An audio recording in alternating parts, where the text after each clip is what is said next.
नमस्कार। प्रस्तुत है आज का चिंतन। मनुष्य के स्वभाव में भली और बुरी दोनों ही प्रकार की प्रवृत्तियां हैं।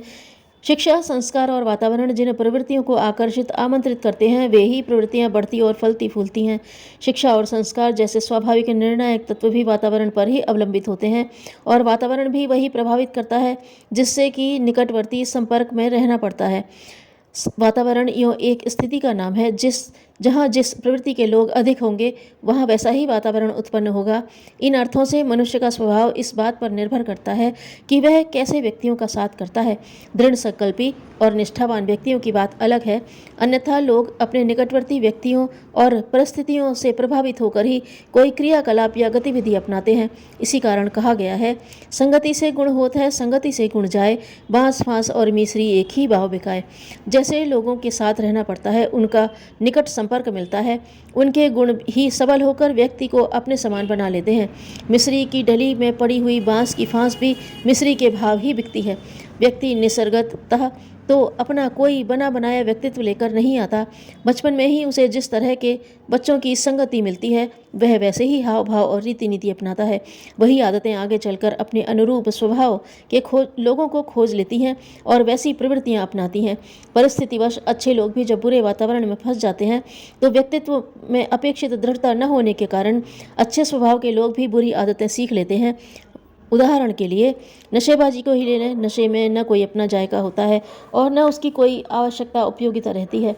फिर लोग क्यों नशा करते हैं? 100 में से 99 लोग अपने नशेबाज यार दोस्तों के आग्रह पर बीड़ी सिगरेट के कश लेते हैं। फिर धीरे धीरे यह आदत उनके स्वभाव में इस कदर रच बस जाती है कि छोड़े नहीं छूटती। नशे की तरह ही जुआ खेलना, गाली गलौज करना, निठल्ले बैठना, मुफ्तखोरी करना, समय बर्बाद करना, फैशन में रहना आदि कितनी ही ऐसी दुष्प्रवृत्तियां हैं जिन्हें व्यक्ति अपने मित्र मंडली में रहकर ही सीखता है। जिन व्यक्तियों के साथ हम मित्रता करते हैं स्वाभाविक ही उनकी दुष्प्रवृत्तियों से भी मित्रता करने लगते हैं और न जाने कहाँ कहाँ की गंदी आदतें सीख लेते हैं।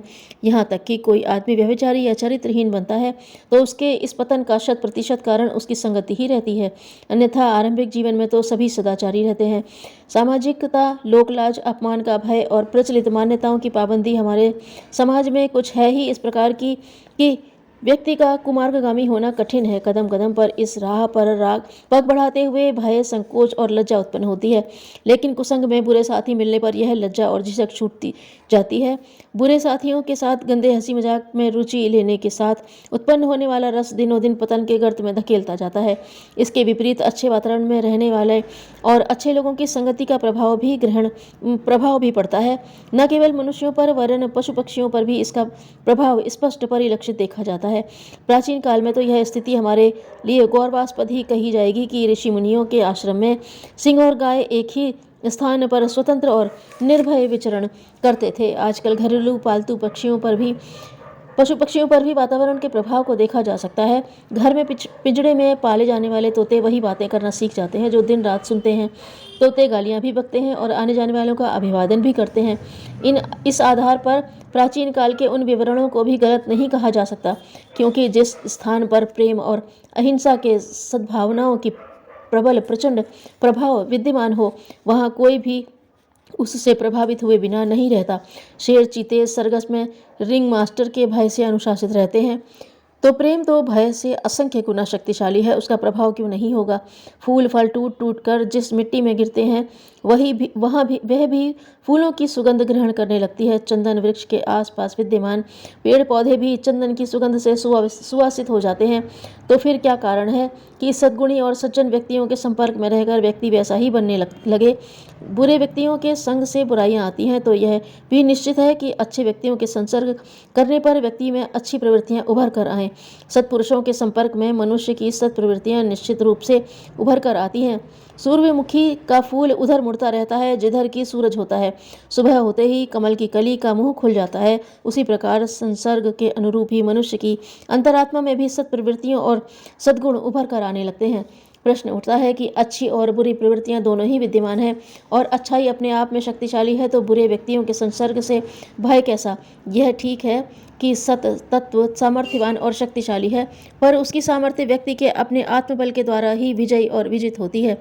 शस्त्र अच्छे हों, पास में बंदूक के स्थान पर बढ़िया राइफल हो, चलाना भी आता हो, पर वक्त पड़ने पर हाथ पांव फूल जाएं और साहस दबाव दे जाए तो अकेली बंदूक या राइफल क्या कर लेगी।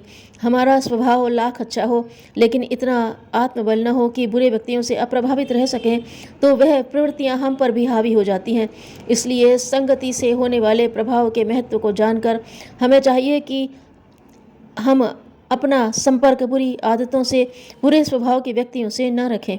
अतः आवश्यक है कि अपने संगी साथियों का चुनाव करते समय विश्लेषण करें और समझ बूझ कर ही मित्रों का चुनाव करें। कुसंगति से बचना और अच्छे मित्रों के साथ से लाभ उठाना ही सत्प्रवृत्तियों को विकसित करने का एकमात्र उपाय है। इस ओर उपेक्षा तनिक भी नहीं करनी चाहिए। अपना संपर्क दुष्ट और दुराचारी लोगों के साथ बन गया है तो उसे छोड़ने में जरा भी प्रमाद या लापरवाही नहीं करनी चाहिए, और सज्जनों से अपना संपर्क है तो उसे घनिष्ठ बनाने के लिए शक्ति भर प्रयत्न करना चाहिए।